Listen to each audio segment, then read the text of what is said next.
Thanks everybody for coming around to check us out here today as we are playing the finale to our Tales of the Shudder Mountain campaign. We're finishing this story up by playing the Chained Coffin module. Basically what's going on is our heroes here have discovered this coffin, this gilded coffin that was wrapped in adamantine chains, and inside the coffin is the spirit of one of Justitia's, the Lady of Law, one of her faithful, Zugun. And he has enlisted the heroes here to help deliver the coffin to the site where his former brother-at-arms, now turned chaotic evil entity named Boke, he is trying to once again transfigure himself into almost like a demigod, and he has designs to lord over the Shudder Mountains, using the power of the moon that once was in the sky. Zugun has told you that even though the moon no longer physically exists, its shadowy reflection, its energy still exists, and it is that energy that Boke is trying to channel to enable his transfiguration. And so, but along the way to the location where they are headed, at the direction of the coffin, the group met an old contact, Black Cloak, a demon, a devil, who had a contract out on a number of them, and so, but Black Cloak was in a bit of need. He needed a toenail of a hill giant for his kind of, I don't know, his nurse, I guess, this lady who calls herself, told you to call her Granny, seems to be nursing him back to health. And so you went and you killed a giant and got its toe, brought it back to her. She'd made the potion and fed it to Black Cloak, who almost instantaneously had vitality back. He hopped up out of bed, and he produced your soul contracts, and with some reservation, he fulfilled his part of the bargain and destroyed them. And so you all have complete ownership and claim to your souls once again. And he even and then Ganon said his time with you is done. He saw what Black Cloak can do. He sold his soul to have his family back. And so Ganon is no longer with you, but B.B. Beekman, the deceased B.B. Beekman, has returned as Black Cloak brought him back to life. You probably spend another 2 more days travel. And again, as you're getting closer, the Zugun, the spirit within the coffin, is talking to you and conversing with you as you are journeying, and it speaks to you, Jacob, and asks you, once this is over, once we have defeated Boke, what will you do, my son? Well, I think I'm going to go back home and see my children. We're going to own our own land if we take care of this, because we were promised when we left that the sheriff and the other assholes that make us do all the work and keep their land and stuff would give us rights to our own land. So I'm going to go home and see Jacob and Jacob Jr. and Jacob Jr. Jr. and Jacobette. And Corvath, you said that you were a man of Justicia. Tell me more about you and what your aspirations are. What will you do in the future? Well, I'm hoping to write a book about our adventures, and I'm hoping that book sells really well, and I have some money, and then I'm gonna get a haircut and take a shower, and I'm gonna go see this priestess of Justicia. Well, if you are looking to write a book, once we make it to the Lusal Wheel, you will have material to write volumes of books. Much of the history of those times, of the Hisal, of the moon in the sky, it's all recorded there. Will me publishing this book help me with the ladies? Well, I'm a bunch of bones in a box, so I would not, presume that I am an expert of such things, but perhaps Milton there seems to be quite, have the silver tongue. Maybe he'll be able to help you out. I've been kind of relying on Jacob's advice. It's been pretty good. Yeah, Jacob. So Jacob, you trust Jacob? Implicitly. His tarot cards lead me the right way every time. That's because they're infused with the wisdom of Justicia. It's true. Now, I have to ask you one more question. I realize, based on what has just occurred, that you all made some very poor choices with that devil. Things were learned. Mistakes were made. You won't veer off the path of Justicia again, will you? That is how things like this happened. Like Boke, he turned from Justicia just because he thought that she was turning her back on him because he lost his son. When things are bad and dark, those are the moments where we need to be strongest. So I need to know that if I'm going to take you where we're going, that you will not be tempted by such evil again. No, Even if Freddy dies again? I cannot guarantee if we are going to go and confront Boke that all of us will make it out alive. Okay.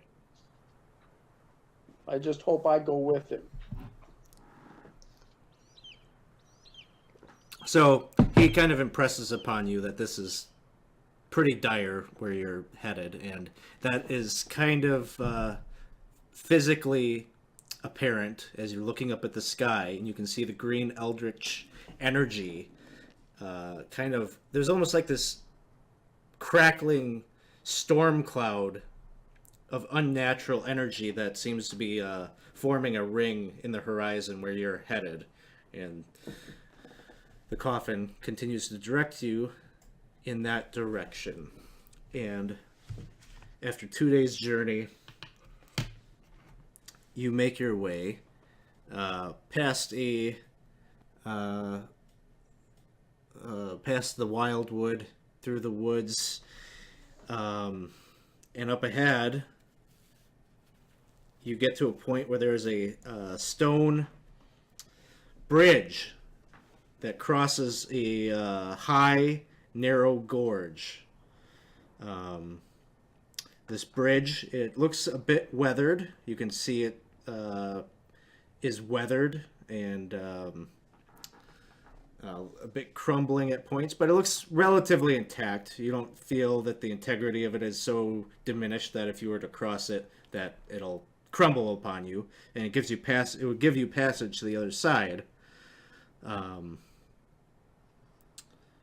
But you can tell that it is probably at least 100 feet down to the bottom of that gorge. So as you're approaching this bridge, we're not really going to do the whole grid thing. I think it would be kind of fun if we just play on these illustrations that they have here. And on the other side of the bridge, you see this hulking beast. It looks like an awful combination of a man, goat, and a moth. It's got like wings that protrude off of its back. It's on its two hind legs are like goat, and its two front arms are like claws, like some kind of demonic webbed claw, and it has a awful fanged mouth that hisses and screeches at your approach. Gosh, I think I seen some of them in hell. Right, Delta, you're up first. Oh, okay. How many feet away is it? That is a good question. This bridge is relatively long.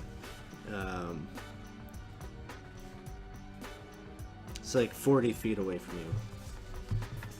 Well, I'll clear half that distance this way. All right, 10 foot of movement, double movement. Jacob. I am going to cast Banish on it. It's not. All right. See what happens.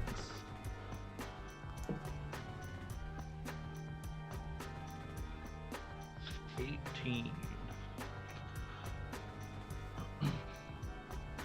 18 So- total. Yeah, 18 is the total. So for the next D6 turns, the target must make a will save to approach within 60 feet of me. If it Okay. failed, it cannot approach any closer or hurl missile weapons. So we'll need a will save. All right. So it will fail the will save. Ooh. Makes it a won't save. All right. So if it's still within 60 feet of me at the end of its next turn, it'll take some damage. Okay. So the beast can't approach any closer, and it can't attack you, essentially, right? Correct, and it can't look at me or any of that kind of stuff. Don't you look at me. The beast will Oh wait, cast. if it's already within 60 feet, it immediately takes damage and is forced back 30 feet. Okay. Give me some damage.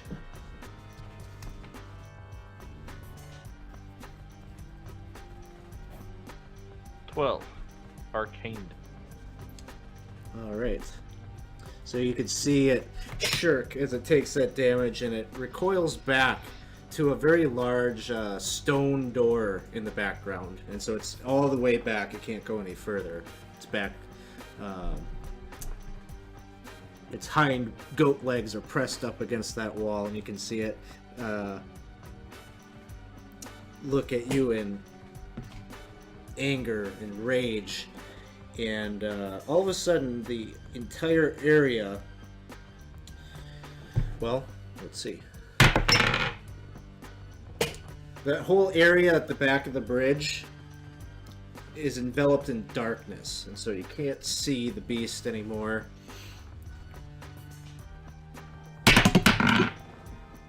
Ooh. And suddenly, arcs of flame start shooting out of that blackness and that darkness. So basically, a big pillar of flame comes flying down, and it hits basically everyone except for Jacob. What I need... all of you except for Jacob make a reflex save. 19. 19. Okay? 16. Okay? 21. Okay? Does my bird take a reflex as well, as is the same as? Yes. Oh god, I hope he fails. Just kidding. The bird got a 17. I got an 11. Okay. So, BB, you're gonna actually catch on flame. You are all hit by the fire, and you all take 7 points of fire damage, but BB is actually lit in flame. God, I'm back in hell. He said I was taking me out of hell. All right, Milton, it is your turn. I'm gonna move 30 feet towards. All right, that probably puts you about here. He would be I'll take a crossbow shot too. okay.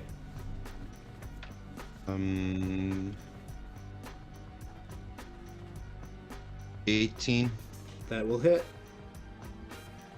and 5 damage. Let's see. Your crossbow. There's nothing magical about it, right? No. It's just an ordinary thing. So you see it like it hits the. It goes through the darkness, I guess, because you wouldn't be able to. Or Okay. maybe I should give you infrared vision because you're a were-rat. So you can see. You can tell that your weapon, the bolt like hit the thing, but it didn't pierce its skin. Seems like he's Okay. immune. That'd be it for me. Armel. Let me move here then. I'm gonna move up. I was a little bit behind Milton, right? So we'll go with like something like that, I guess. Sure. And then I'm gonna attempt to cast Calm on the beast. And if it doesn't work, then I'll take the bonuses to whatever the hell type of creature this is. Okay. So what was that? You just did that roll. That was a good roll. 20 What? 24. 24. Okay. Is he undead? Do I get the feeling he's undead, Alex? I don't think so. Okay. More demonic. Okay. Because I do have a Will save. another song that I can get him -2 attack. Okay. He will fail. So target bad? may not attack, though they may defend themselves Okay. for 1 turn. So this will be for 10 minutes. Okay. Corvath, it is your turn. I am going to try to color spray it. You get rolled a Okay. 20. Yep. So that would be a 28 for purposes of any kind of save. But actually there is no save. Well, he saves because he's way more than 2 hit die. Oh, okay. So a 28. Okay, he's going to fail both his saves, so he's blind So a giant flash of variegated hues spin and around. knocked unconscious. Nice. So roll 2d4. 2d4, Yep, this lasts for 2d4 plus 1 rounds. 6 rounds.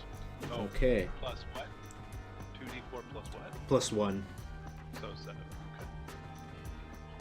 Am I still on fire? You are. You're gonna take 3 points of fire damage, and you could use your action die to try to put out the flames. How far of a drop is it to the water? 100 feet at least. Well, that's no good. Yeah, I'm gonna drop and roll to try and put out the. Give me a reflex save. You're still on fire. You're rolling around. You're trying. I'm going to. Would Magic Shield be able to smother it? Like, I don't know. Give it a try. all right, I'll cast that, and I end up with a 14. 14. Caster conjures a shield that provides a +4 bonus to AC. for 2d6 rounds. So 6 rounds, you have a +4 AC. It does not put out the flame. Delta. I'm going to activate the magical light ability of my heavy metal axe, Sun and Moon. In effect, it casts a light spell. Alright. It pierces through the darkness ahead, and you can see this creature is just kind of hobbling around. It apparently cannot see. It's just kind of like swinging and biting at nothing. So I've moved 20 feet. So I guess I can move another 10 feet, as that's a single move action. I think that puts me right up there with armor. Yeah, that would probably be right. Some number of feet away. Yeah, like 30-some feet away, I guess, because what did I say? The bridge is like 40 feet, then it got pushed back 30 feet, I think, from the banish. Alright. See if that light spell makes things a little easier for my enemies. Yeah, it seems like it dissipates his darkness that he put on himself. So then it's Jacob's turn. Well, I guess I will walk up about 20 feet so that he's back inside of my radius. And then, that's probably it. Just keep the spell up, and then the thing should have to leave again or take damage, I guess. Okay. Milton, it is your turn. Alright, I'm still 40 feet away, so use my full movement. Then, can I use my second action to close the rest of that 10 feet? Yeah, you can make it up to him now. Okay. And then, short sword attacks, 18. That will hit. And 6 damage on that one. You're striking at this beast, and you're noting that it's not cutting through its flesh. Okay. Instead of using my second, well, actually, I no, I didn't roll my second short sword yet, did I? Would it be an action to pull out my magical dagger? Not an action. You can grab it. You know, noting Okay. that your mundane weapon is not working, so Okay. you can use your second action die with that dagger. 12. That will miss, even with him being blind. Armel.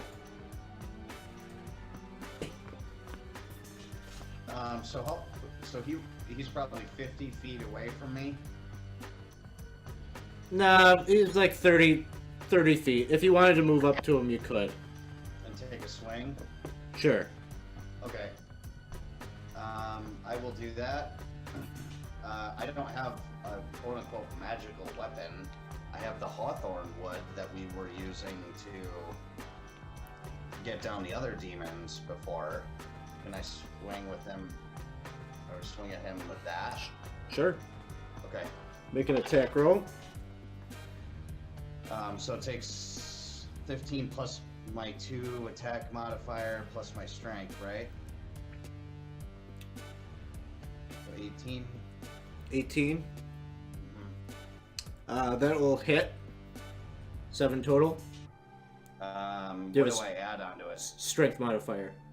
Oh, so 8 then. 8 damage.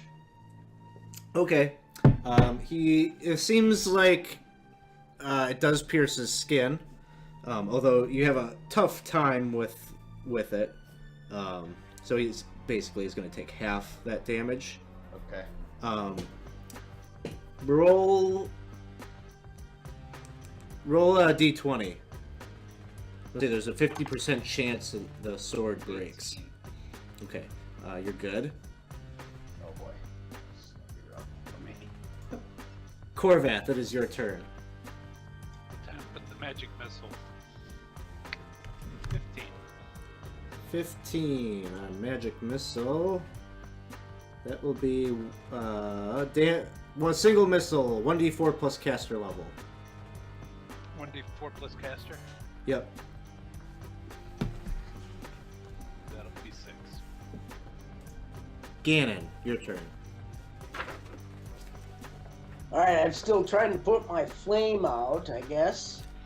And Freddy's gonna try and beat the flame out with his wings too if I don't do it myself. So I'd add 2 onto it, 14.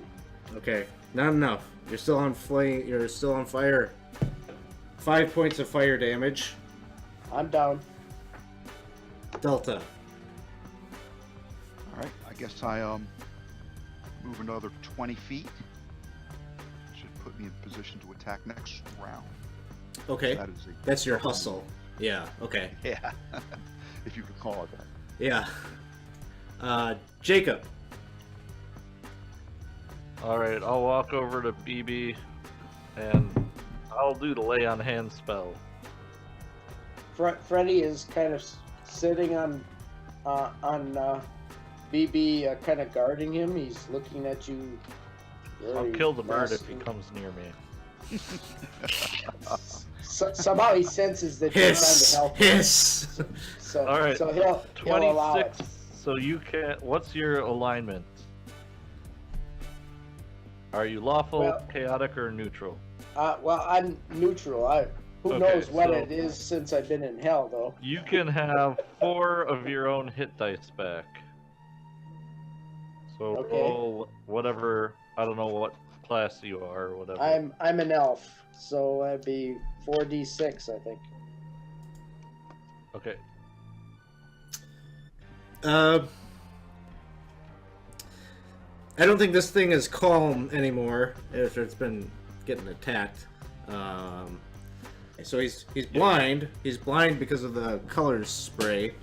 So he's going to be a little off here, but he's going to attempt to strike at Armel. Did damage, so he's attempting to attack Armel with a -4 because of the blind.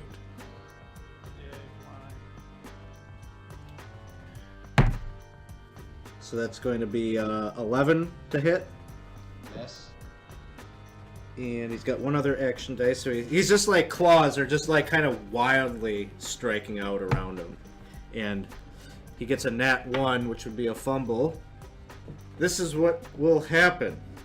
The beast goes to try to lunge at Armel. And Armel simply sidesteps, and the beast drops off the bridge and goes plummeting down. Sweet. It's got wings I think though, it's right? got wings. Good point. It has wings. So it falls off the bridge. Really? I mean, come on. Jesus. Hey, you're gonna land someplace else. It's gonna take you What another the 2 rounds hell? to get to. No, he doesn't have wings. They're lightsabers for arms. I don't know. Name something else. Wow! I didn't even Peng- mention that. They're penguin wings, though. Right. He's a Right. strong swimmer. He's a strong swimmer. I'm gonna go farther across the bridge to the bigger area that's a little safer looking for my footing. I'll use my enchanted dagger and cast choking cloud on him. Oh yeah. All right. I think it automatically was like 15. Ace score 15, add d12. Okay. It suffers -4 penalty to all rolls and takes 4 points of damage each round. Must make a fort save right away. He'll succeed on that. But yeah, alright, so on his turn he'll take 4 points of damage each round. So it's basically just this gigantic poisonous cloud right off of the bridge. Corvath. Right back to magic missile. It's been working for me. That's the point. Pop, pop. All right. The magic missile hits the pathetic thing, and it starts. That's enough to take it down, and it falls down into the ravine. Yay! Up ahead, you see, set into the rocky cliff on the far side of the ledge, is a great stone archway that is sealed by an imposing door. Blue bolts of lightning ripple silently across the door's face, hinting at magical wards or seals. In the center of the door are 3 circular dials. Each dial bears several different symbols, no 2 of which repeat. Okay. Does it look like this thing spins? Yes. Turns? Yep. So, wheel 3 is the outer wheel. I see. Wheel Okay. 2 is inside that, and then wheel 1 is right in the center. Then I definitely know what we need to do here. Guys, I think I know what the symbols are. It's the second moon, the sky, and the earth. All right. And we start with Lusal, and then we go to Shoal, and our last symbol is Hassal, I believe. So I know the second wheel is the symbol at the very bottom. That's considered sky with the circle and the line in the middle. Yep. You nail it. The third wheel, the first wheel, is the second moon. I drew a symbol that doesn't seem to match what you told me it looked like, Alex, but I want to say it was the one at the very bottom as well. It's you got it. It's those 3 symbols that you saw in the Yander Mountain. The one for Earth, the one for the Sun, and the one for the Cell. So you, Fucking Stargate, this bitch. yeah, that's exactly what you do. Is you align those 3 symbols, and the whole portal opens up, and basically that flickering electricity kind of coalesces and creates like this portal doorway that is just kind of humming with a blue light inside the frame there. And you can kind of like faintly through this energy see like a hallway on the other side. I'm always a fan of walking into strange portals. Let me go first, my lord. There could be danger. All right.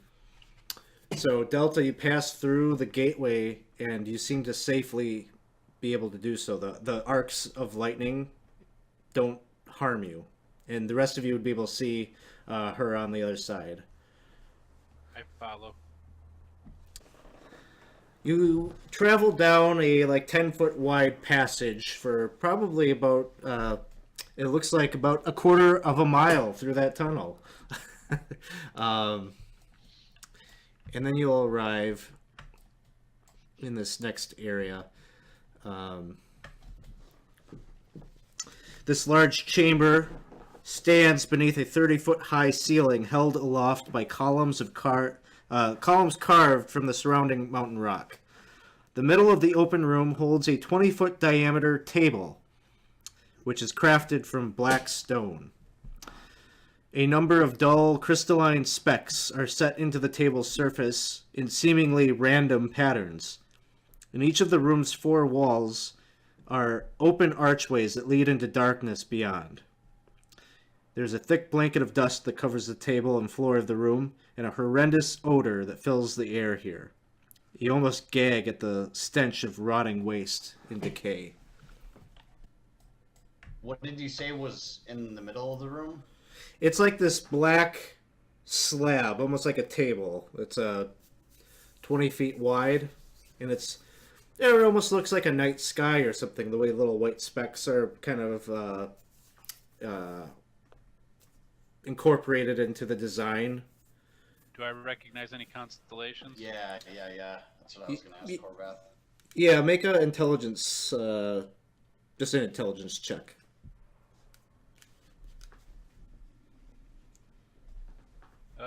That's just plus the bonus of intelligence, so 11.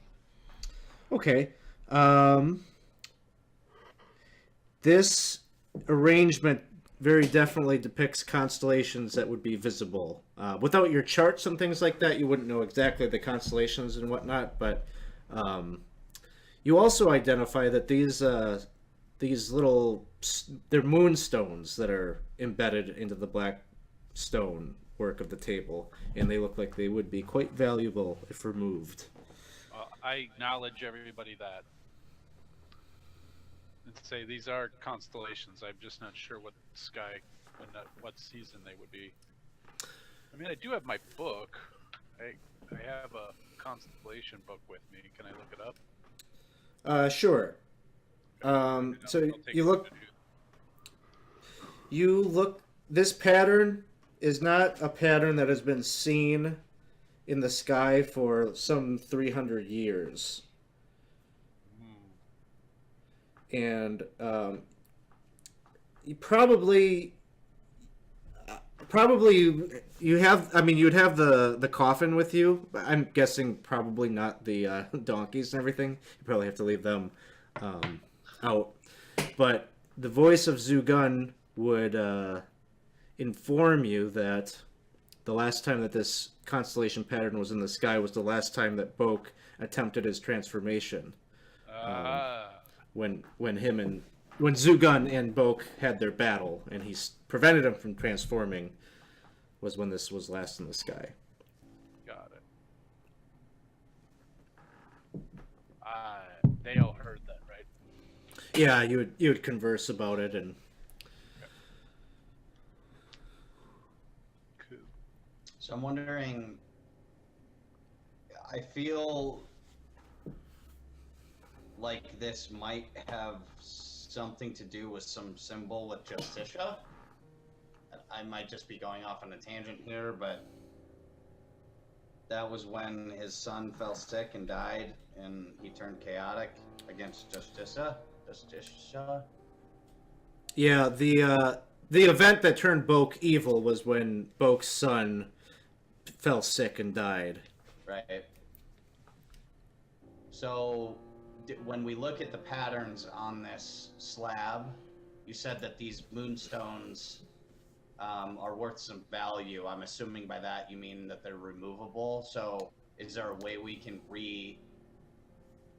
reorient the symbols or reorient the stones, the moonstones, to make it so that it seems like maybe we can draw another symbol that opens something? It's not really a mechanical thing. Like this, this constellation pattern was embedded in this table. Like this is the specific pattern that must be in the sky for this energy to channel here. But yeah, if you had like a crowbar or something to kind of use some force to like remove these, you could pop these things out. But It'll the take. doors on either side of the room, or all other than where we entered, there's north, south, east, or north, south, west. When we walked in, right? You said those are open already? Yeah, there's no. They're just like archways. Okay. I thought they were doors. Sorry. I'm Yeah, not sure, you can guys. look through them and they're dark. It's dark on all. Through all of them. Dark?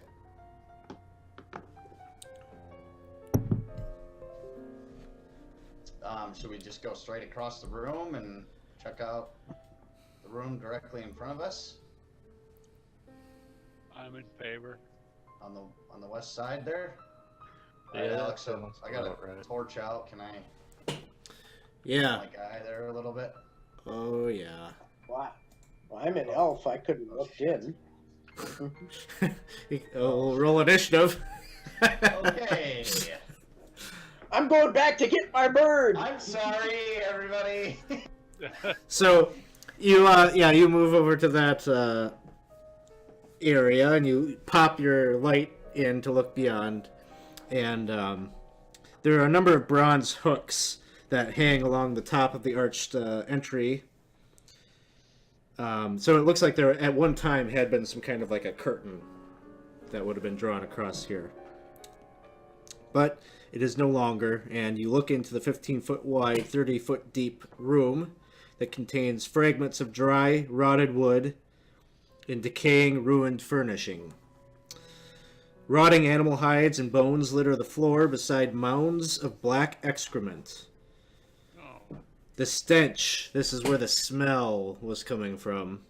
And you can see that in this fetid chamber there are these two hulking green-skinned trolls that are looking at you hungrily.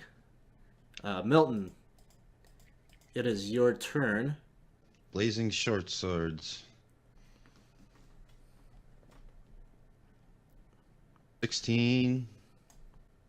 16 will miss. Oh.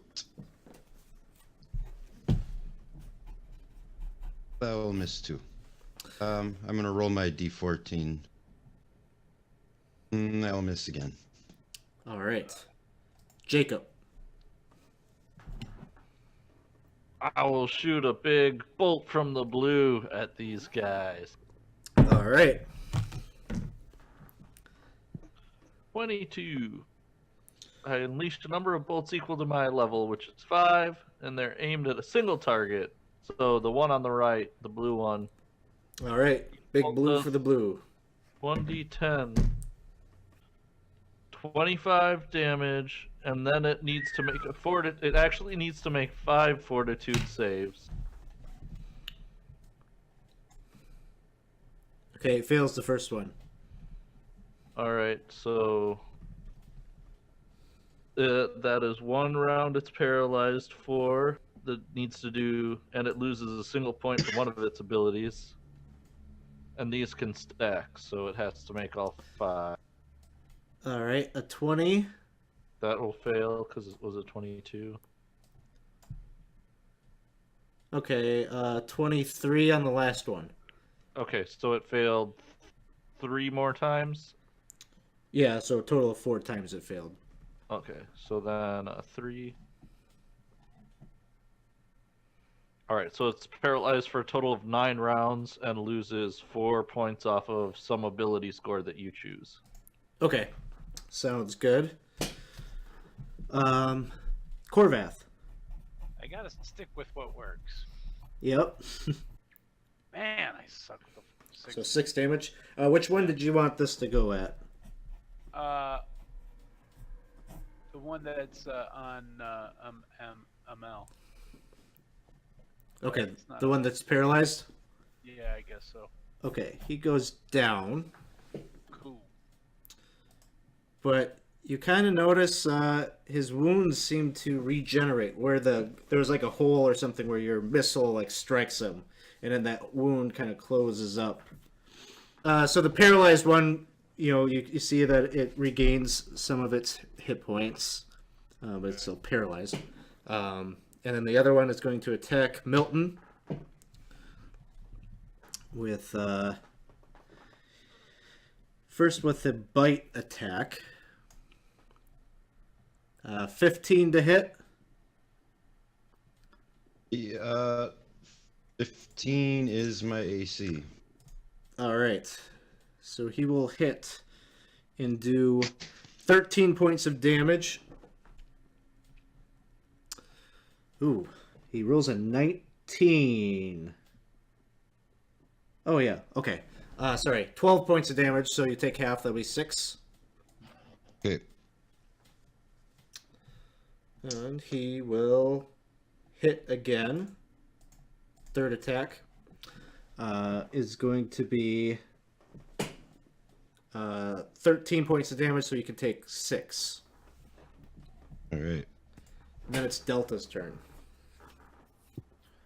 I take a defensive posture in front of the Corvath and say, I await your desire, my lord. Oh. Alright. So much responsibility. That is a lot of responsibility. I think kicking ass is in order. Gannon? Okay, I'm casting rope work on the one that's still up. Rope work. All right. That's a I have terrible spells.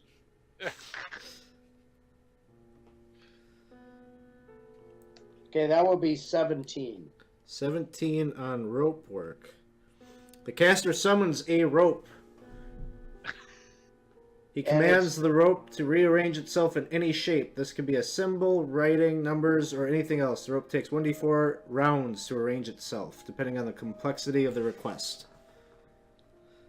It's gonna loop itself around the target, then constrict it. Okay. Roll a d4.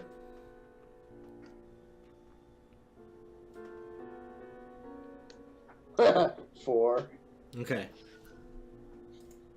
Very good. Anything else, Gannon? Or BB? Let's see now. The paralyzed one is still awake, though, huh? Yes. All right, just for the heck of it, I'm gonna cast ventriloquism. Okay. You're really pulling out some interesting choices here. As I said, I have terrible spells. Well, it's terrible in this situation. I didn't make it anyway. I only cast a 10. Another round of sword attacks for Milton. I'll go for the skinnier one then, right in front of me. Okay. The green guy. You can Light have a green. +2 to the attack because he's paralyzed. Okay. That's a 19. That'll hit. 9 damage. Yeah, he goes down. Does that mean I can finish him off? Or he's down? Like, What do you mean by finish him off? You want to, like, cut the head off? That might be well, a good I just want to make choice. sure he doesn't get back up.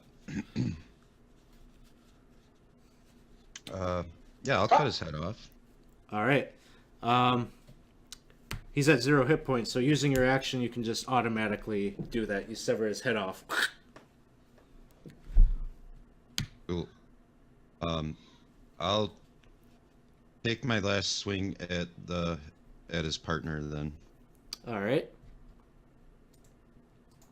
Wrong one. A 7 will miss. All right. Likely. Jacob. Well, I guess I'll shoot a bolt from the blue at this one then. All right. I'll use 2 luck to make that a 16. All right. So 3 damage, and it must make a fort save. Okay, he will fail. And then it just temporarily loses a single point from one of its abilities that you choose. Okay. Got it. All right, Corvath's turn. Okay, then I'm just gonna stick with magic missile. Well, that would be 24. 24 is going to be quite good. So, a single powerful missile that does damage equal to 4d12 plus caster level. 46? No, plus 5, yeah, plus 4 times 5, oh, plus 5, 47. Dead. Huh? Your missile goes flying and hits him right in the head, and his whole head just kind of explodes into a big, mucky, gory mess. And when it works, it works.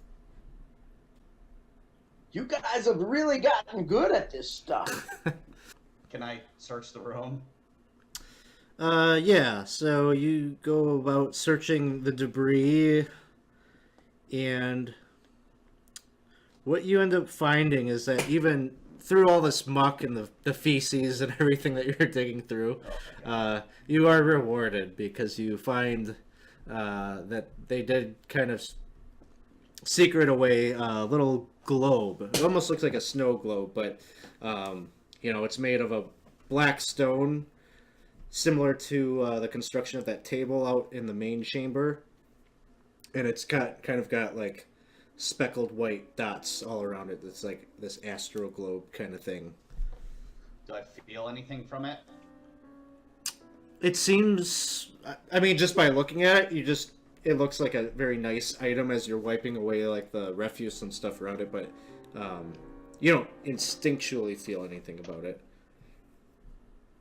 Can I give it to Corvath and see if he recognizes something from this? Sure. Corvath, here's this globe I found, all the feces I've wiped off. Thank so you. here. Appreciate your Do you- commitment do to you- hygiene. Do you see anything that could be useful with this? All right, the first thing I'm gonna check is for anything astronomical that might be useful. Make a intelligence check. You're not so sure. Okay. Then I can try detect magic. Okay, it does detect as magic. Okay. I know I should have you roll for detect magic, but we'll just Okay. move right along here. And Corvath, didn't you worship some other god at some point? Ever so briefly, the Sovereign, and then Black Cloak. Okay. Based on we're gonna say your detect magic, you kind of reveal something about this object to you, and it's really meant to help one attune to their patron. And so someone that's like in possession of this thing can like configure it to align with a constellation that, or a star pattern that would help them to attune to their deity in the beyond. The mechanical piece of this is it would give a +2 to a patron bond spell. So I'll let Corvath and Jacob decide on who wants it, since both of them are just. You can hold on to it for now. How about we look down this door to the south? All right. I'll look through the arch because I have the dark vision. Okay. You look past the arch and you can see a dusty, dark chamber that contains a number of old, rotted baskets. There's some collapsed storage chests. The whole room looks like it has already given way to decay. There's crumbling fragments of wood that lie beneath an archway at the other end of the room. And so it kind of looks like there at one time was a door there, but it has long since rotted away and fallen off the hinges. All right, I'd like- should we check Yeah, out the door to the north? Well, I was going to go in there and dig through the rubble there, those baskets and stuff. You could, yeah, you'll do that. You won't find anything of value in this room. It's all Okay. since rotted away. So you'll look down the other passageway and you'll see a staircase that descends down. Why do they always go down? All right, so should Or we no, go... I'm sorry. Actually, it goes up. I'm sorry. Oh, Oh, So do we want to go into this other room because there's another door at the back of the other room and see what happens there? yeah, that one goes down. That one goes Yes. down. This one goes up. The voice of Zugun speaks to you and says, "We must go up. The Lusal wheel is likely at the top of the mountain." All right, up we go. You all begin to climb this staircase, and the winding path takes you hundreds of feet up. And as you climb the corkscrewing stairs, suddenly you catch the scent of fresh, crisp air. And almost unexpectedly, the stairs end at a small landing with an open archway that leads outside to the mountains. Beyond the arch is a vast circular bowl surrounded by jagged mountains. The circular floor of the bowl has been planed smooth, but whether by hands of men or seemingly endless mountain winds, it is unknown. You can see myriad of symbols fashioned from glittering stones that decorate the bottom of this depression. and there's this tall spire of black granite bearing gleaming white veins of mineral strands. And it almost looks like a beacon up to the heavens, the way it's constructed. But there are some entities sharing this space as you arrive on the scene. Now we're talking. Entities. You can see that there are these gigantic winged demons. They almost look like Large like- Freddy's. like large, yeah, exactly. Much larger though, and at the middle of the bowl where the obelisk reaches up to the sky, an armored warrior with a two-handed bastard sword strapped to his back, and his, the plate mail that he is wearing is kind of crafted in the kind of almost like a demonic type of motif. And standing next to him is a tall, very thin, gaunt woman who has almost like a pearlescent white skin, and she looks a lot like the collector, that curator of the museum. And so you would probably peg her to be a one of the Lasal or Hazal creatures, one of the alien inhabitants of that moon that once filled the sky. It is soon. Well, you haven't really made your presence known quite yet, but you can see the champion in the armor. He has his hand kind of like placed out, and he seems to be kind of drawing energy from that obelisk. As you look up at the sky, you can see the emerald green eldritch energy seems to be pulsating, and tendrils of black energy are reaching down, and it all seems to be like swirling right above that obelisk.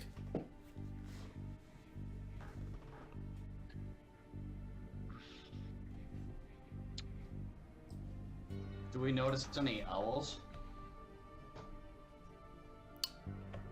Owls? Yeah, like the bird. Because they No. used to disappear into green light and turn into owls, and there were people. Are we noticing anything like that happening where there's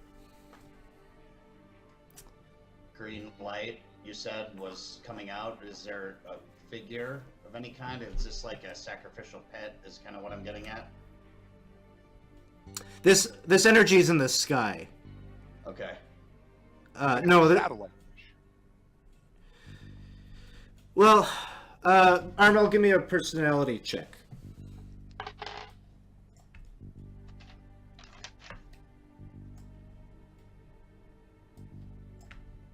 Uh, 14. Okay. You're looking up at the sky, and you're looking for something, and you're gazing up there, and you can see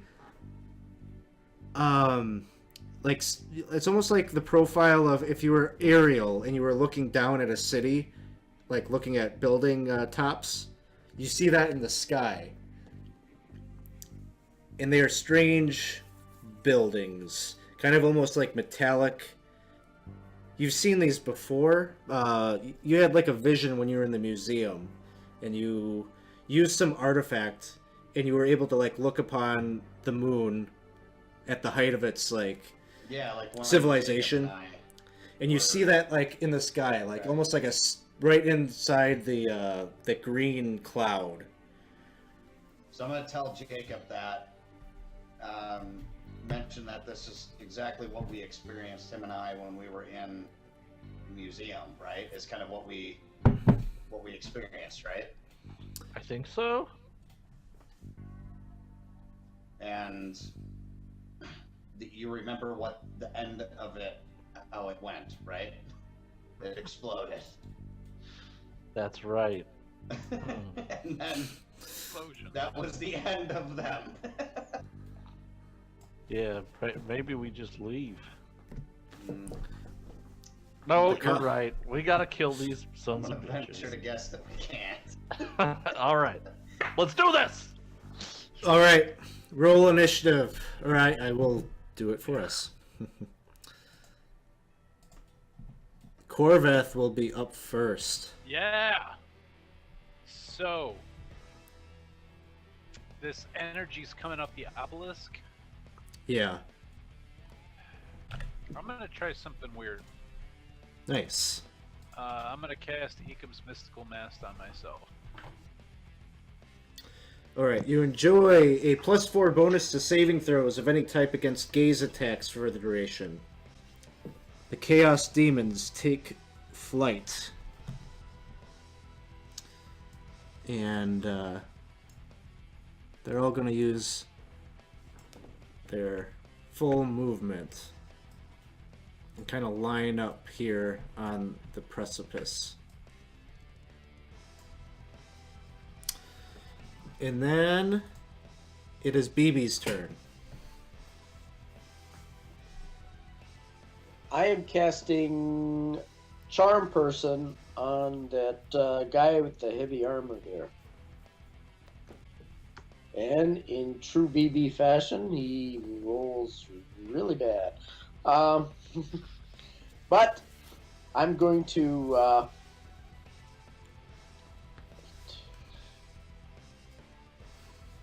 I'm going to use 4 luck spell points just so I don't lose that. Okay. It does nothing. I'm going to use my second spell to cast rope work on the beast that's right in front of me. Okay. Hey, I've got nothing else. Okay, this one actually didn't do too bad. I rolled a 15. Yeah, it's gonna try and grapple that guy, that monster. Okay, roll a d4. So. 3. Okay, so Ma, the alien Sol sorceress, is going to cast. Oh wait, it's Ma? Oh damn. You found Ma! Yep. Okay. Big boss battle. And she is going to cast.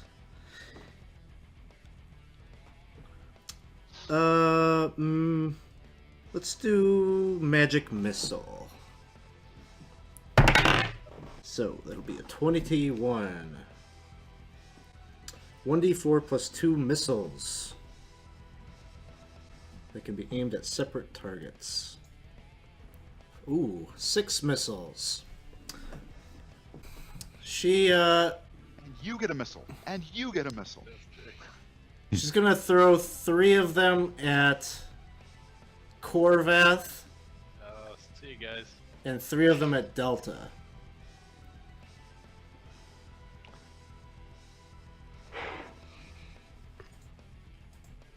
Corvath, you will take 17 points of damage. Corvette the dead.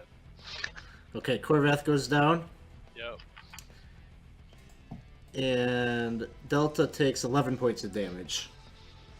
When Corvath goes down, do I remain? You remain. Yes. Actually. And then she was going to cast Mirror Image using a D14. 15. Single mirror image blinks into existence directly adjacent to the caster. It looks exactly like her and mimics her actions and speech. Any creature attempting to attack the caster automatically strikes the mirror image instead, which disappears instantly once hit. An opponent who concentrates a full round can make a wisdom or will save to distinguish the caster's true self. Okay.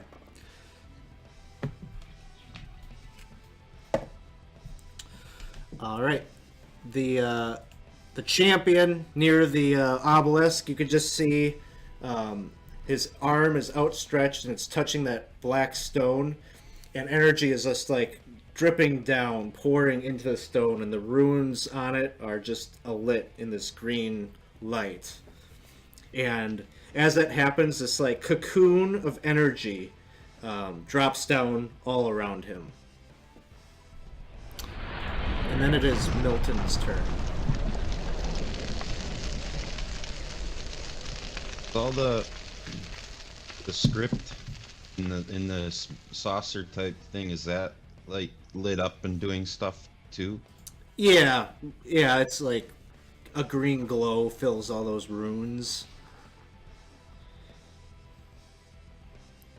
Can I move down into it, or at least like around the edge of it here? Yeah, so you get to the lip there, and this bowl kind of dips down, so you're gonna kind of like slide, because this is a smooth stone. So you'd slide down. I just want to stay on the edge. I don't want to Okay. go down. And Okay. I want to pull out my mace and start trying to chip away at this code. Okay. If You it start to. affects how this spell or whatever they're doing is working. It doesn't do any damage. It's Okay. far too sturdy of a stone. All right. And I'll shoot an arrow at the guy's hand, the champion. All right. Come on, baby. 4. It just hits the cocoon and snaps. Okay. All right. Jacob, you hear from behind you the voice of Zugan, and he says, "The time has come. I have decided that you are the one that will be my vessel." And suddenly, that all the runes on the coffin light up in kind of a brilliant radiance, and you see the bindings of the chain, that adamantine, those struts, they just snap and shatter. And as the coffin flies open, you see this kind of just angelic white warrior kind of rises up out of the coffin and goes flying towards you, Jacob. And suddenly, your body begins to glow, and you begin to become quite large. Oh, wow. You grow to 20 feet tall. What? You suddenly have in your hands this, like, blade of a brilliant white radiance. So, here is the list of benefits that this will give you. You have a +6 bonus to your attacks, your damage, and your AC. That's pretty cool. All right. Your hit point total increases by 20. You All get right. a +4 bonus to all fortitude saves.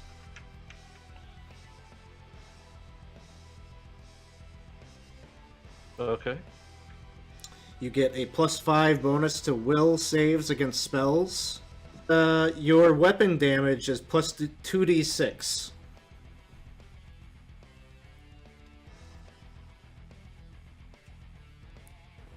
Okay. I guess I'll whip out this pitchfork and stab at one of those demons. Alright, first make me a will save. Okay. This does not get the +5. Oh, okay. Well, 15. 15, okay. The desire in Zugan to fight Boke is so strong that he like is pushing you to go towards him. Okay, well then I go that way. How Alright. far can I get? You will be able to get to... You'll be able to get to him. Okay. That'll take I'll your get- entire turn. Delta, it's your turn. She will interpose herself between Korvath's body and this demon bat thing. She's going to attempt just to do maximum damage to its head and neck. Her D die comes up to 2, which isn't great. Her first swing is a 17. That'll hit. It does 15 points of damage. Nice. Her second swing, also with a D die of 2, is a 19. All right, you got it. And her damage will be 10 even. All right. It's not looking great as you're hacking away to see this thick black goo pour out of its wounds. And then the demons go. One is attacking BB. 18 to hit with a claw. Okay, 2 points of damage. The second one comes over by you and makes an attack. Or 16 to hit. 5 points of damage. Then these other two are attacking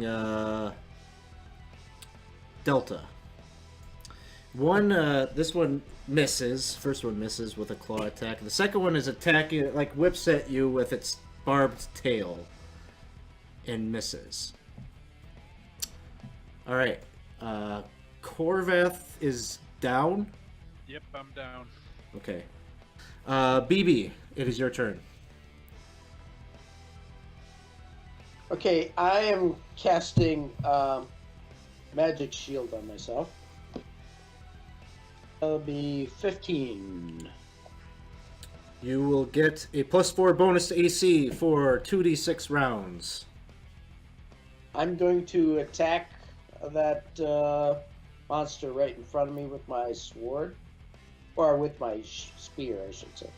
17. That'll hit.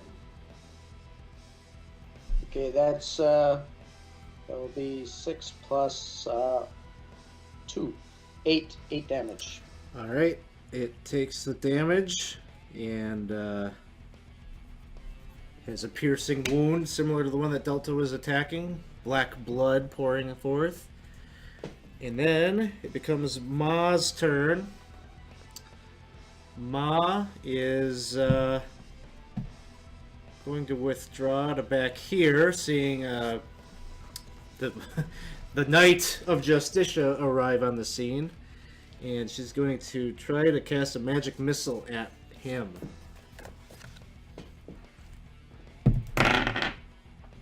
Okay, that's only a 12, which I think is only 1 damage. Which comes up a 15. And you take another single point of damage. Boke is still channeling from within the cocoon this eldritch energy. Milton, it is your turn. Can I reach Bogue? Oak? You'd have to use your entire turn to get there. Alright. I will slide down the bowl. Alright. And, whereabouts would that land me? Right there. I want to get closer to the guy that's absorbing all this energy. Okay. So you're gonna make your way to him. Yeah. Okay. So you just kind of slide down and you charge and you get there at the end of your turn. Okay. Jacob. Alright, I will lash out with the holy pitchfork of Justicia at this folk guy. That will be only a 14 to hit. Even the radiance that is coming off of, you're using the pitchfork? Yes. You strike and it hits into the cocoon around him. Alright, so one of these birds is bleeding out black ooze, right? Is that the one? That one closest to you. Okay. run up there and take a swing then. Okay. So 15 to hit. Would you like to burn any luck? Yep. How much does the DM recommend? I recommend 1. Okay. Let me burn 1 then. Okay, you hit.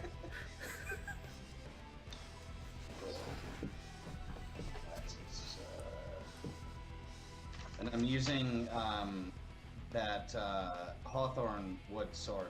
If it actually, you know what? I'm gonna use a sword. Okay. Just a regular long sword.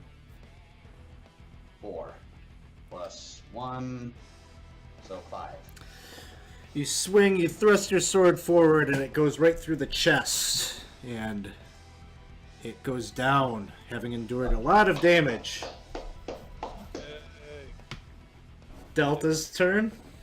Delta finds a magical potion of healing has just appeared, as if bequeathed upon by the watching art.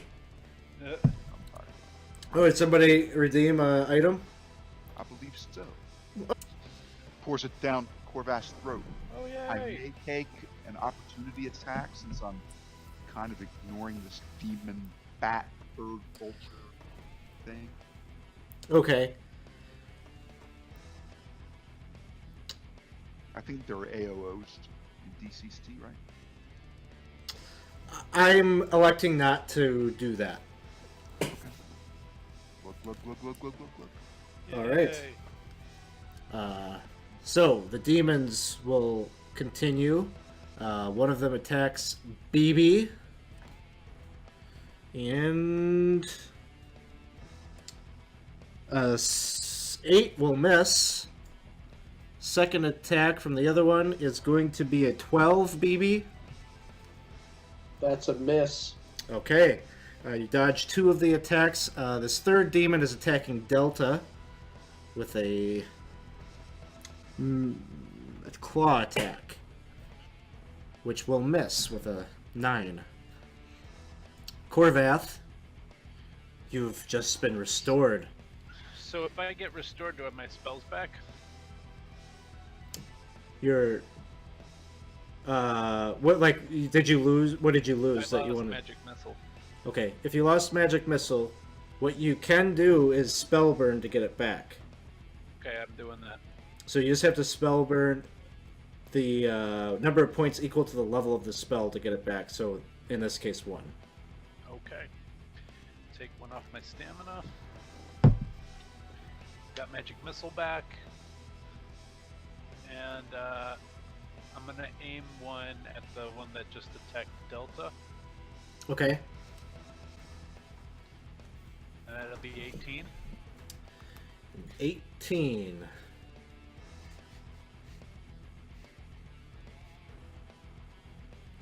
One d4 missiles that deal damage equal to 1d4 plus caster level. So that'd be 2 missiles. 2 missiles. That do 11 points of damage. Or is it 16? 10? Yeah, it'd be 16. Points of damage. Okay. Very nice. Sweet magic-y missile goodness. And I am not going to try doing that again. Okay. Not doing the 14 on that again. That did not go well. BB? Okay, this is probably the 3rd round for that rope thing, too. Okay.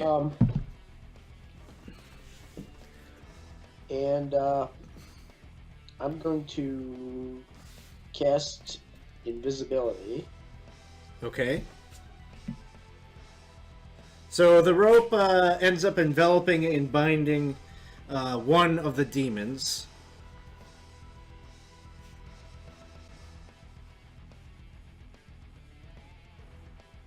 I lost in invisibility. And I'm attacking one of those monsters there. Which one? One is bound, and Not the bound one. okay. That would be 13. 13 will not hit. All right. It's Ma's turn. She is going to cast... she will cast a magic missile spell at Jacob. 5 missiles. This will be 20 points of damage. And she will attempt that again with a d14. It causes her to lose the spell. Oh no! I know that. It turns to Boak's turn. Energy crackles from around his changing body. His form begins to grow in size. He becomes There, Justicia, it's me, Oak. My body's changing. big as Jacob. The former warrior's body swells under the power of that sundered moon, and you can see it. You can see it right above the phantom moon, almost like a meteor that has grown and is like come down and is touching like the peak of that obelisk. And so you could feel like this ominous presence of this other world just above you, some, I don't know, 100 feet above. And he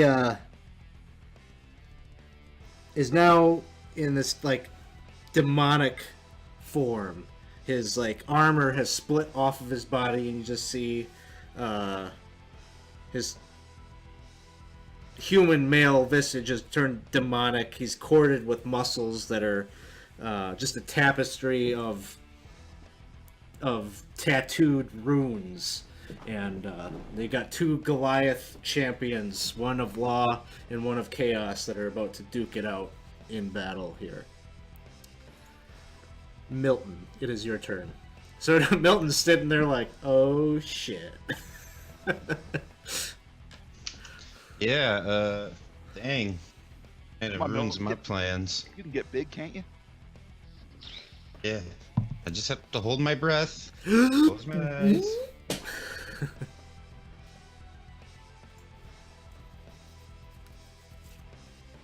I'm gonna go and start fighting Ma, which probably leads to my death, but I can at least weaken her.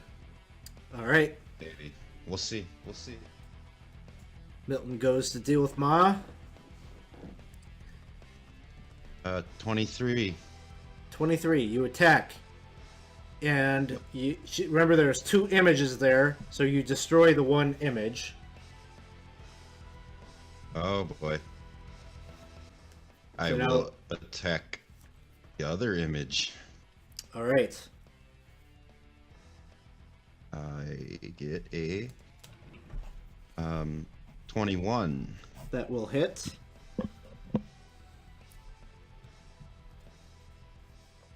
Eight damage. Okay. I'll roll my d14 and my d-die. That's an 11 for a hit, hopefully. I don't- Not gonna happen. Actually, well, 11 hits. She's a spellcaster. Oh, really? Yeah. Oh, okay. As Korvath can attest, it doesn't Yes. take much. Not great. 6 damage with that one. Okay, she's not looking great, but she's still on her feet. And then it is Jacob's turn. Jacob is going to cast Bolt from the Blue on this bastard. All right. Because this magically imbued, divinely imbued pitchfork is not useful. Shit, that's disapproval. Like a Okay. 1, nat 1. You got a nat 1. Okay. Justicia. Oh Why? dear. Why does Justicia disapprove? She apparently doesn't like that spell. I don't know. The cleric must increase his god's power by recruiting a new follower. If he does not convert one new follower to his deity's worship by the next sunrise, he takes a -1 penalty to all checks on the following day. So, not a big deal.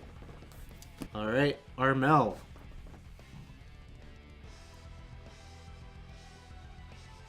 Okay.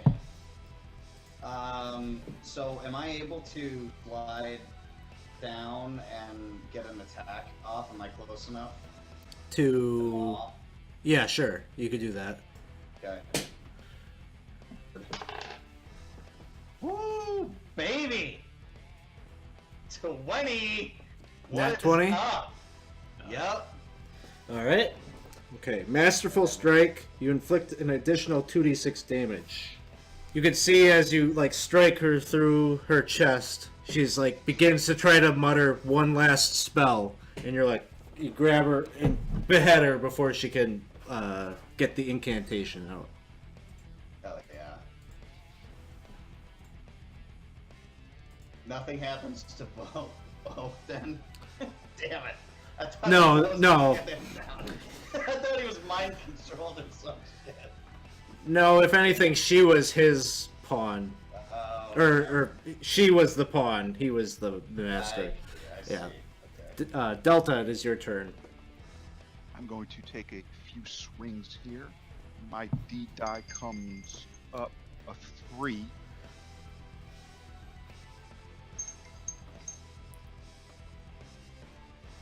$16 on the first shot. That'll hit.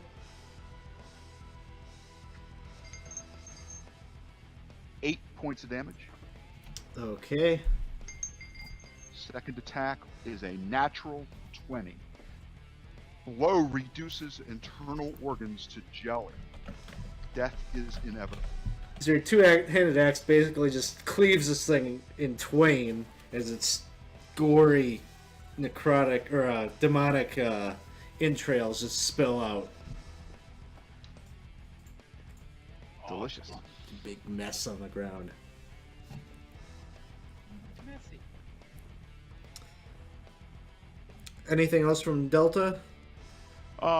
Just to prepare for the next round, I'm going to interpose myself between that other thing and Corvath. All right. The two demons, one of which is bound by a rope, is going to try to make a escape, and rolls a 20, so rips himself out of the rope. But I guess you ate one of his rounds, so that's good. The other one tries to attack BB with a barbed tail and misses. Corvath. Well, I got some demons near me, right? Yeah, there's two. I hate to be a broken record, but it just seems to be the It way works. Magic missile. 15. 15. Okay, that will be a 7. All right. BB, it is your turn. BB's attacking the beast Okay. with his spear. And he gets a 23 That'll hit. for 3 points of damage. Okay. Big money. Boy.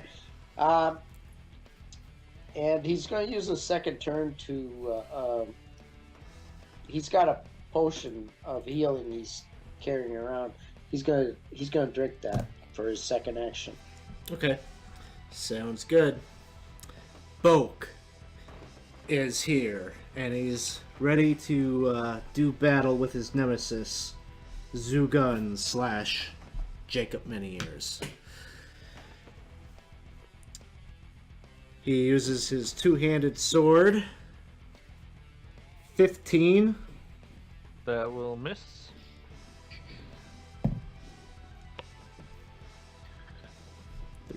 21. That will, with the new AC, that will hit. Yep. All right. 13 points of damage. And then it's Milton's turn. All right. I'm going to move up to behind again. little out of the box here. Use my abilities at climbing to work my way up him. You're climbing up the body of Boke? I would like to start at his leg and then get to the center of his back so he can't reach me if he does notice me. Okay. Nice. I will say that you have like a skill for this, right? Agility check. Okay, yeah, as I say, it's nothing, it's just it listed in my... I'm going to say it's a DC 12. 12 or higher. Okay. 13. Okay. That's higher than 12. So you start climbing up and you get to his back. I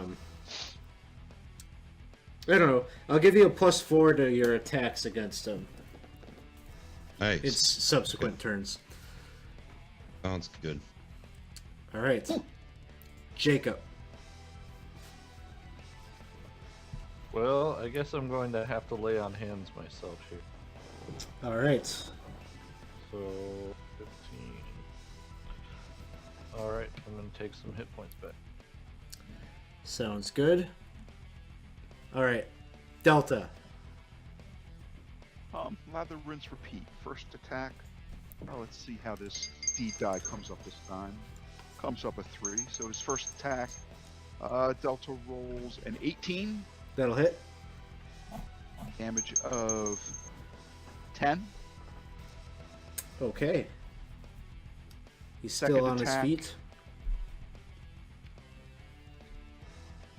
14.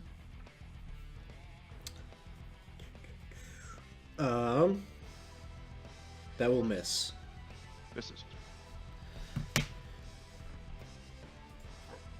The demons are up. That one that you just attacked, Delta, will turn around and Yeah. try to take a swipe at you with its claw. Nat 20. It's about time. Damn. It's missed me 3 or 4 times, so. I think that's what it takes, probably, to hit you. Is a 20. You'll take 5 points of damage.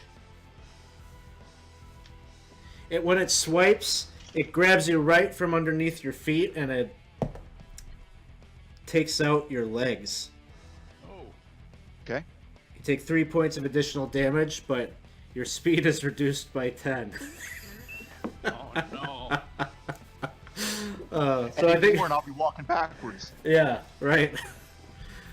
So then the other one attacks BB there with the tail. That was a nat 1.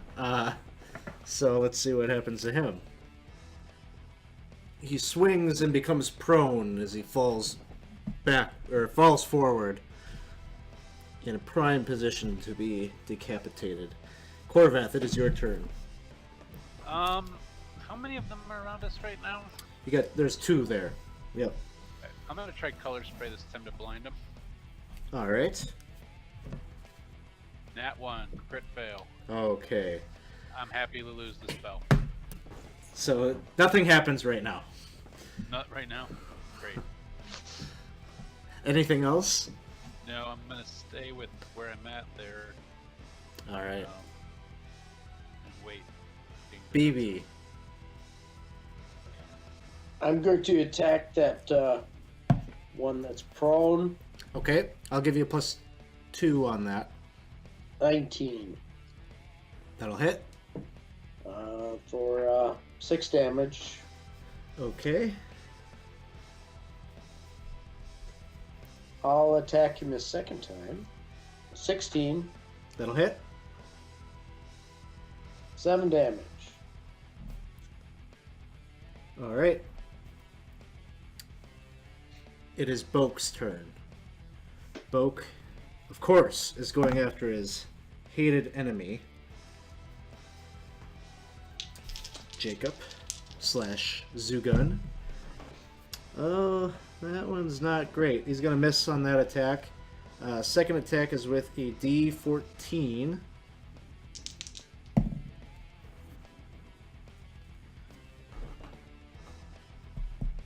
$17.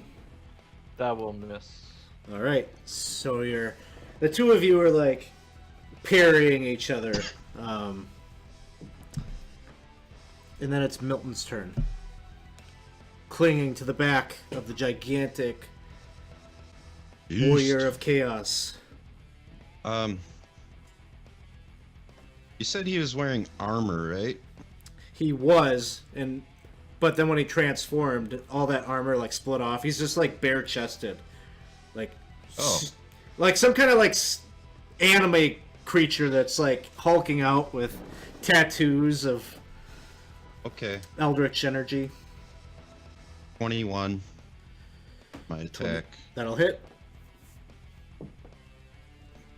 And 7 damage. You stab into his back, and you can see that it pierces him. Alright. Second swing is a 13. That one will miss. Okay. You're on his back, so you're not really missing. It's just not piercing. Awkward. Yeah. And then 19. Would you like to burn 2 luck? Yeah. Okay. I would. I never have, I don't believe, so. 21 is the AC. Okay. Then 11 damage. All right. Good work back there. Woohoo! This is fun. Jacob. All right, I'm gonna cast the blue bolt spell again. It works. 17.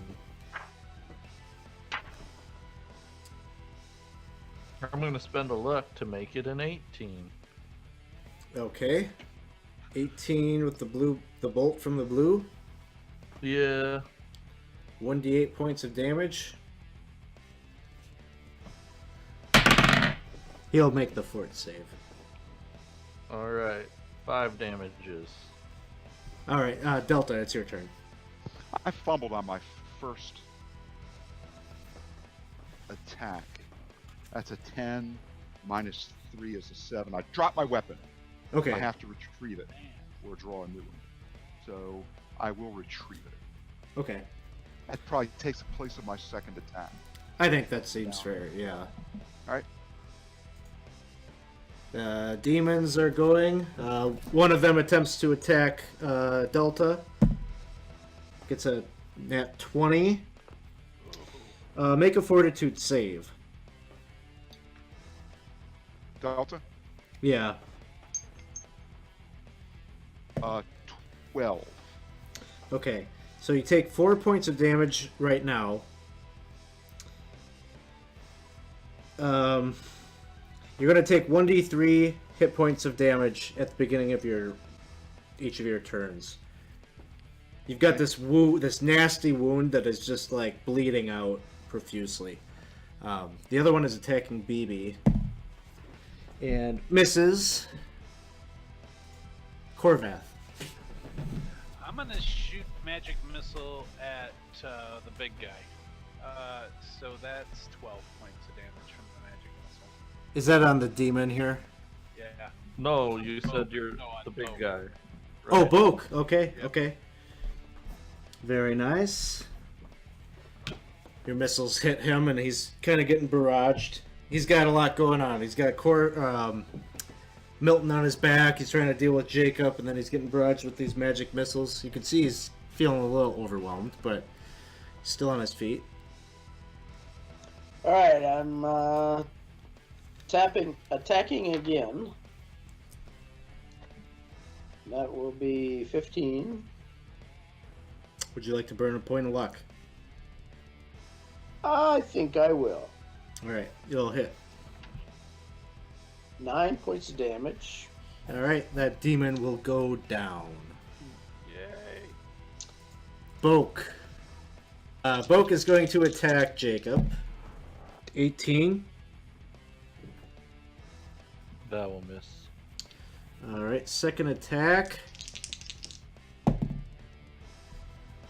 will be a 27. That will hit. 7, 8, 9.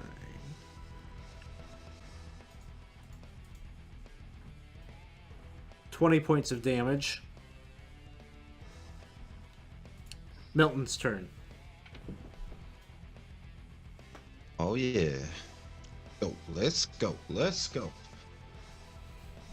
Short sword swinging. Go, guys. This is it. 7, 4, and 8. All right. That was your first action. First swing. Let's go. Like being in Vegas. 19. 19 will miss. That's too low. Yeah, too low. Too low. Too low. Jacob. Alright, I'll rear back with the pitchfork because I'm feeling imbued with even more divine power. And I'll use the auto crit. And I rolled a 12 on my crit table, Nice. which is. Or I rolled a 6, sorry, which is brutal strike to torso, inflict 1d8 damage with the strike, and the foe, or an additional 1d8 damage, and the foe suffers multiple broken ribs, gigantic broken ribs, but multiple. So then the damage is 20. Oh, you can hear the crunching as you slam into your massive opponent, but he's gonna be moving right through the pain. Armel's turn. Alright. Well, I thought that other one was really a lot closer, so I'm gonna move. I'll be able to move up here and take a swing, right? Sure. Okay. Please, God. 18. Okay, so 18. So 21. 21 is the number you need. Oh boy. Okay. 4. All right. So you slash at him. So You... it's, actually, it's 5. Sorry. It's, Oh, okay. that's +1, right? Yeah, you add your strength to that. All right, Delta's turn. D-die comes up. A 3. I think you want to roll some bleeding damage for me. Oh, yeah. You take 2 points of bleed damage. First swing is a 18. That'll hit.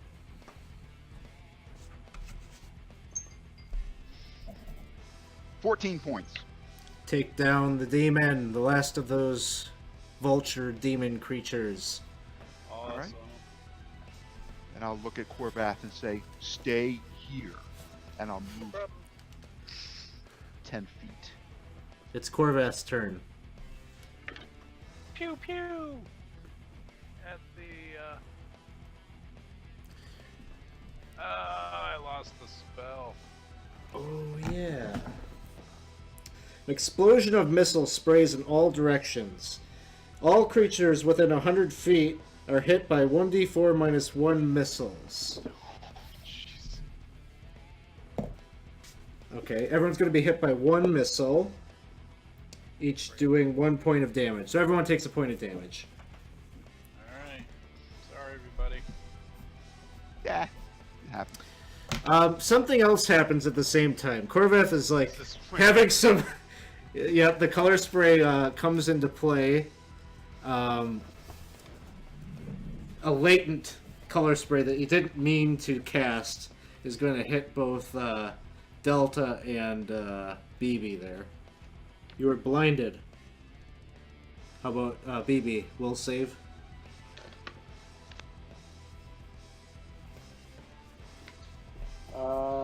That is 20. Okay, you're fine. But unfortunately, Delta, when you looked back to tell Corvath, stay here, he's like, okay, and then he like zaps you right in the face with this color spray. How rude. How rude.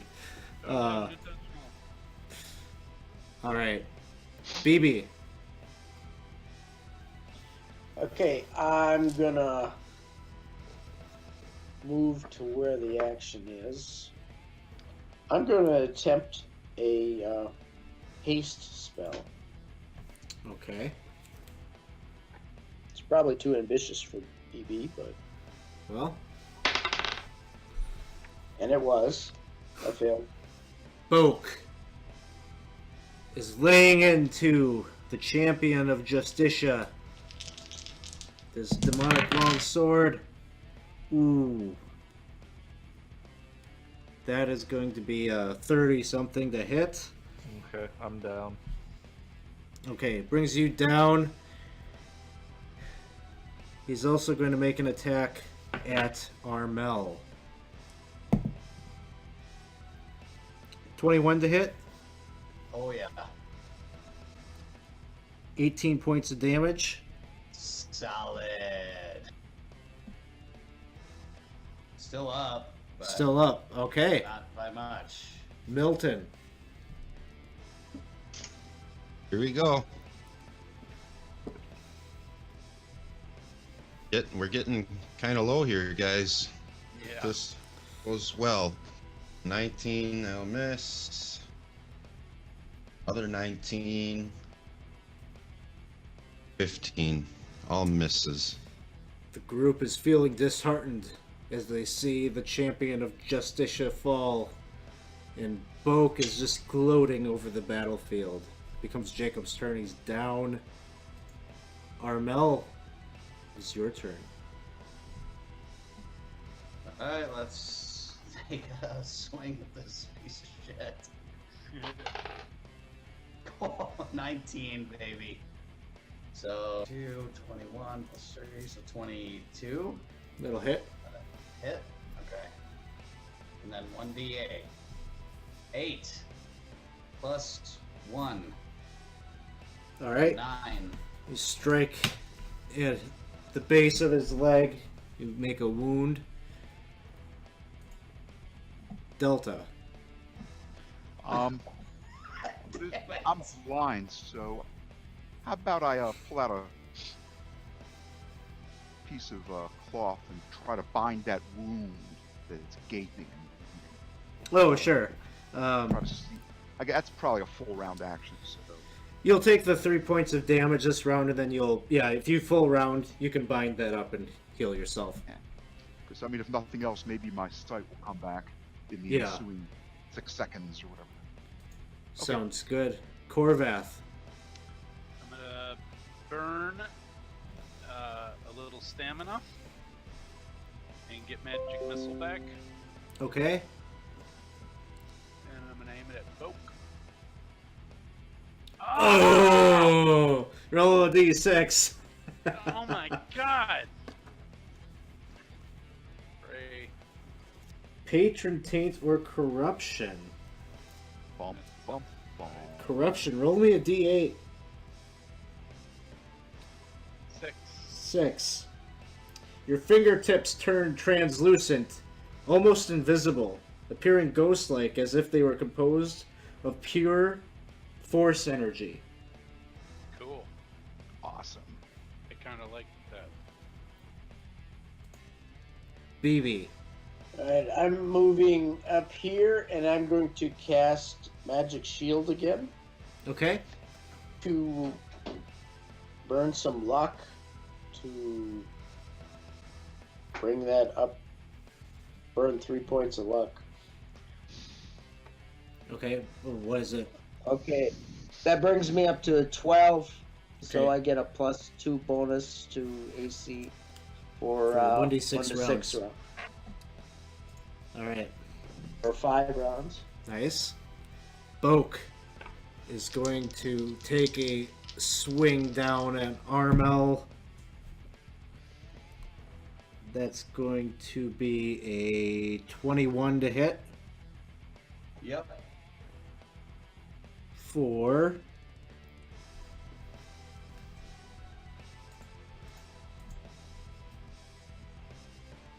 19 points of damage. Weird. I'm down. And now Armel goes down. Little swing.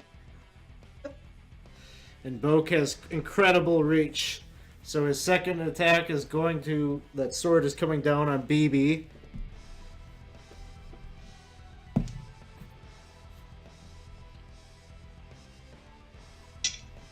18, 19, 20 to hit. That hits.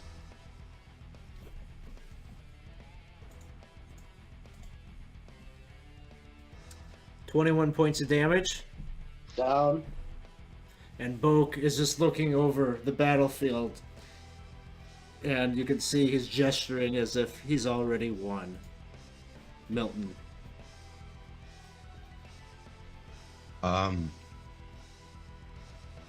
I sense great sadness in the air. I'm very angered by this. I'm gonna keep swinging. Boom! 27, but with a natural 20. Okay, that's a hit. You were crit table 2? Yep. 11 total on that. So you climb up further on his back as he's bellowing out, commanding. Like he's Actually, that's 19 total.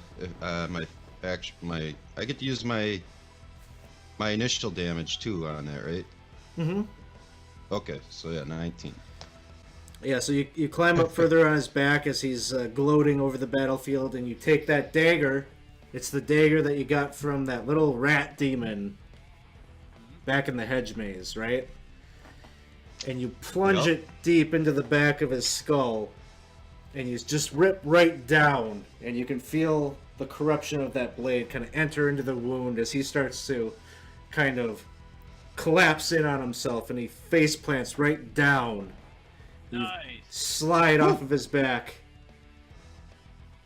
and yeah. land on your feet with your rat-like reflexes. You have defeated Boke, the champion of chaos. I prepared something to say to him in this moment.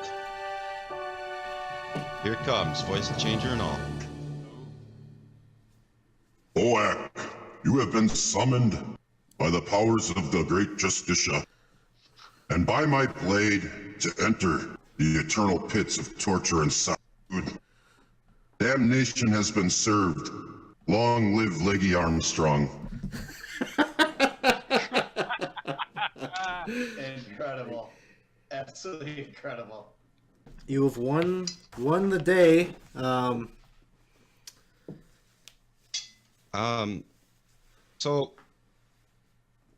In the Ranger, in the little pamphlet for Ranger, it's not in there, but I found this interesting little addition that someone made on theirs where a Ranger would have healing herbs. And it works like lay on hands. Is that right? It's not in the book. Oh, it's not in the book. Okay, It's- gotcha. It's just something an online DM came up with to help the Ranger class. Does anybody have any healing potions on them? No. So, Nope. what we need to do then, Armel, roll a luck check.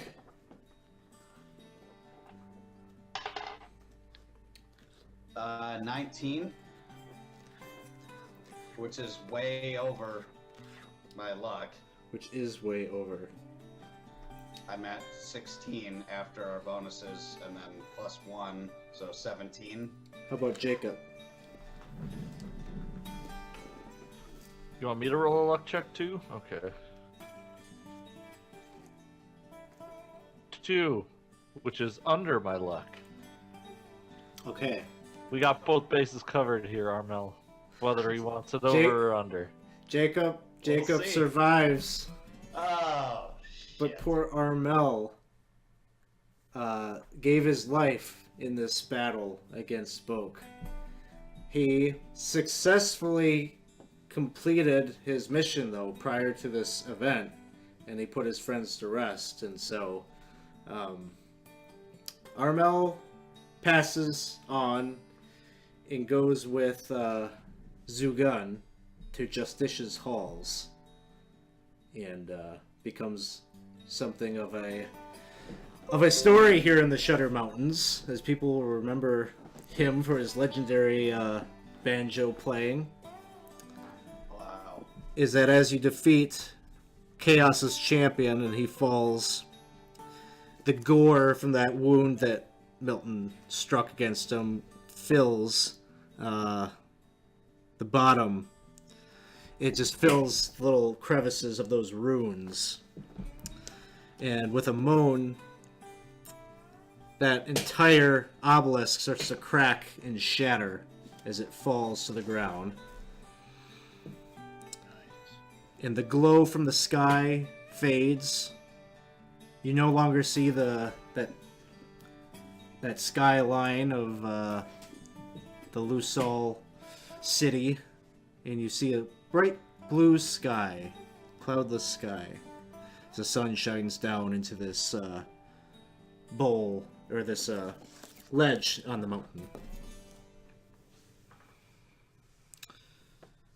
You hear Zugun's voice one last time. My friends, your bravery and valiant efforts are awe-inspiring, and I cannot thank you enough for the blood that you spilled this night. Know that you've earned the goodwill and respect of not only Justicia, but a tired old man who is proud to call you comrades. My task here is done, and I go now with your friend Armel to our long-delayed reward. I shall not forget you and all that you have done, and I hope that when your own worldly toils are complete, we will meet again in Justicia's halls. Delta will end up fading away and waking up somewhere else, wondering, was this all real or a dream? I think Milton, BB, and Jacob will return back to the Snuff Steps and claim their reward, be landowners. Maybe BB is down, you know. Oh, BB is down as well?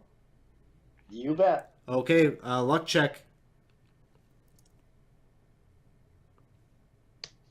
1. Okay, you're still alive then. So the three of you will return back and either retire to quiet lives, having this story in your back pocket, or maybe you'll continue adventuring. Who knows? And I'm gonna build as a blacksmith. I'm gonna build a big shrine for all of our early characters, and then at the center will be the banjo. Oh, nice. And Yeah. it'll say, our BB's hero. gonna go look for Freddy. okay, well, he's flying around outside. He's fine. When I get back to the Snuff Steps, when I get back to the Snuff Steps, I'm gonna build a temple to Justicia on my land. And I'm gonna take Corvath back there with me and teach him how to talk to ladies, and eventually we'll invite Niln to come preach at my temple. Nice. And you can meet my kids. Nice. And nothing for Armel. That's neat. Thanks, Rob. Armel, we're Get the banjo. your thing is I going. got the banjo thing, but you're not gonna do anything? Of course, I'm gonna go to the banjo place all the time and be Okay. like, "Oh shit, I'm so sad." Oh shit. I'm gonna so tell my sad. kids all about you. Maybe one of them will even name one of their kids after you. All right. Well, this has been a long time coming. It wasn't quite a year in this campaign, but